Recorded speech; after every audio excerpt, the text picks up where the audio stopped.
Lijep pozdrav svima, moje ime je Bruno Bešlić i danas ću vam pokazati kako ispisati poruke u Edison simulatoru. Edison robot nema fizički ugrađen ekran, odnosno displej, ali unutar simulacije robota preko naredbi imamo mogućnost otvoriti konzolu unutar koje možemo programirati. Možemo ispisivati razne tekstovne poruke, parametre senzora, varijable i sl. Kako to napraviti?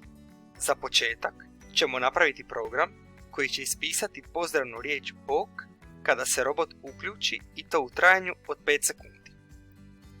Prva naredba koju postavljamo je naredba kada se program pokrene. Zatim idemo na prikaži gdje odabiremo naredbu otvori konzolu. Zatim postavljamo naredbu prikaži pozdravnu riječ Bog u trajanju od 5 sekundi, a zatim postavljamo naredbu da se konzola zatvori. Testirajmo ovu simulaciju. Kao što vidite, ispisala se naredba Bog u trajanju od 5 sekundi, a nakon 5 sekundi se konzola zatvorila i više poruku nije moguće vidjeti. Uočimo da unutar programa desno uz naredbu za vrijeme postoji i brojač vremena koji se pokreće sa programom i odbrojava vrijeme u sekundama, sve dok je vrijeme unutar naredbe ne istekne. Ovo svojstvo može biti korisno kada želimo točno testirati neko vrijeme potrebno da robot izvrši određenu radnju.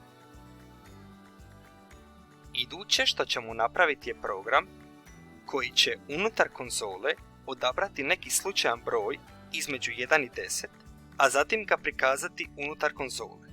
Naredba slučajan broj se nalazi u grupi naredbi operatori.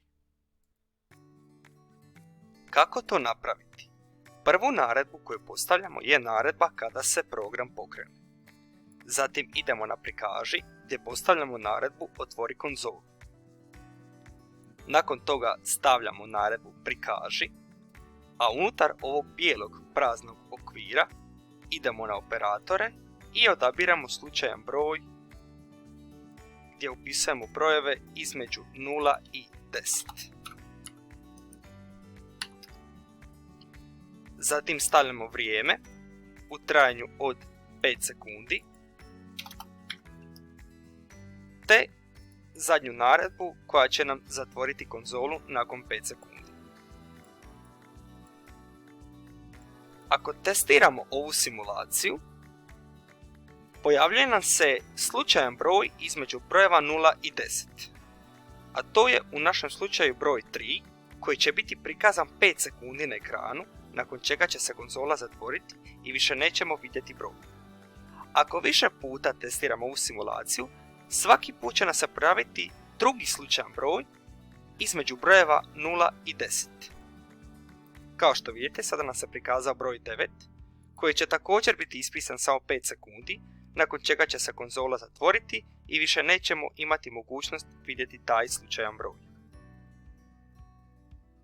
Sljedeće što ćemo napraviti je program koji će slučajnim odabirom nekog broja između brojeva -10 i 10 ispisati na konzoli robota da li je izabrani broj pozitivan ili negativan. Kako to napraviti? Prvu naredbu koju postavljamo je naredba kada se program pokrene.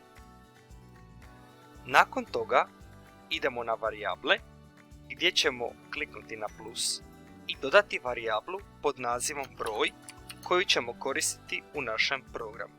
Kliknite OK. Ako kliknete na varijable, vidimo da smo stvorili novu varijablu koja se naziva broj i nju ćemo koristiti u rješenju ovoga zadatka. Sljedeću naredbu koju postavljamo je naredba set broj to, gdje na ovo bijelo prazno polje odabiremo naredbu slučajan broj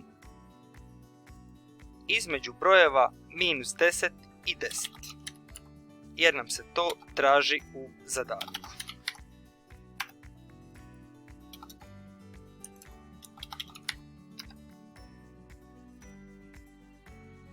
Zatim postavljamo naredbu otvori konzolu, koja će nam otvoriti konzolu gdje će se ispisati taj broj, odnosno gdje će nam se ispisati da li je naš broj pozitivan ili negativan.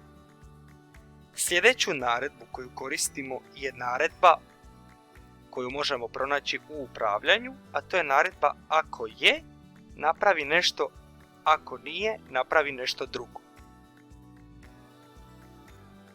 Gdje ćemo postaviti ako je naš broj veći od 0, na konzoli će se ispisati da je broj pozitivan, inače će se ispisati da je broj negativan, odnosno broj je manji od 0. Kako to napraviti? Idemo u operatore i postavljamo naredbu za veće, gdje u prvo bijelo polje postavljamo našu varijablu broj, a to će biti broj koji će biti slučajan broj između broja -10 i 10. I taj broj ćemo provjeravati da li je on veći od 0. Ako je broj veći od 0, na konzoli će se prikazati poruka da je broj pozitivan.